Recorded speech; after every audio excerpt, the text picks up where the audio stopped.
Last summer, I was driving over to my mother's place to pick up my kids. I've got a 3-year-old son and an 18-month-old baby girl. My kids love to spend time with their cookum, and it gives me a chance to unwind a bit and generally catch up on things. So I was cruising along the gravel road about 10 minutes from Cookum's place when a deer suddenly jumped in front of my truck.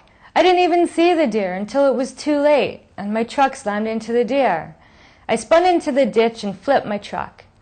A forestry worker found my wrecked truck about 2 hours later, and I was airlifted to hospital. I was in intensive care for over a month with serious head and back injuries. I was glad I had a personal directive, and I had named my sister as my decision maker. Because decisions had to be made about my treatments, and without a personal directive, my family would have had a difficult time.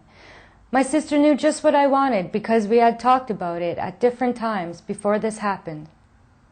I survived my accident, and afterwards my family and I talked about all the things that went well because I had prepared the legal paper, the personal directive.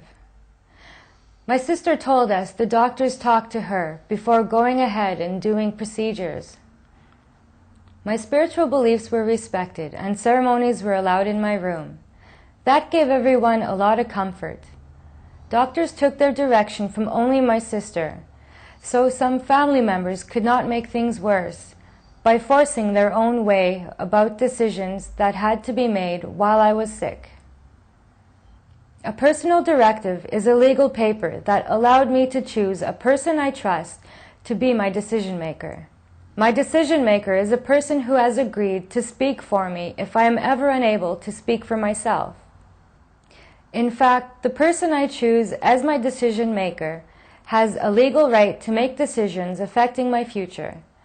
I made sure to choose someone who is a good communicator and to make sure that they have a copy of my personal directive.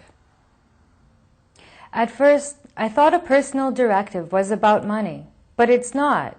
It's about my wishes regarding health care, about where I would live, who I would live with, and my spiritual beliefs.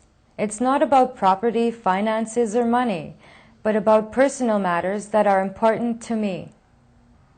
You may think that your loved ones know exactly what you would want if something should ever happen to you, but your illness or medical condition could be stressful for them. Sometimes this leads to differences among family members, simply because they may be unsure of what kind of health care or living arrangements you might have wanted for yourself. It is certainly not unusual for your loved ones to have disagreements about what they think would be best for you, but only you know what you really want. Having a personal directive spell out your wishes, and discussing your wishes with your decision maker can help ease the stress involved in making these important decisions, especially when family members are involved. A personal directive gives you the opportunity to have a say in the choices that may impact your life forever. It lets you think about and plan for the years ahead. I wrote my personal directive at home.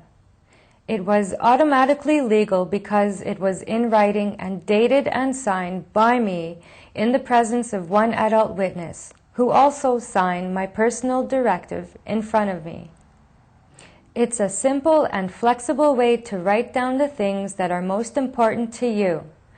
Only when a person is not able to express their wishes does their personal directive come into effect and the instructions followed. My family and friends can now take comfort in knowing that the decisions I have made about my future are based on my traditional values and beliefs. For more information about personal directives, call 310-0000 and ask for the Office of the Public Guardian nearest you.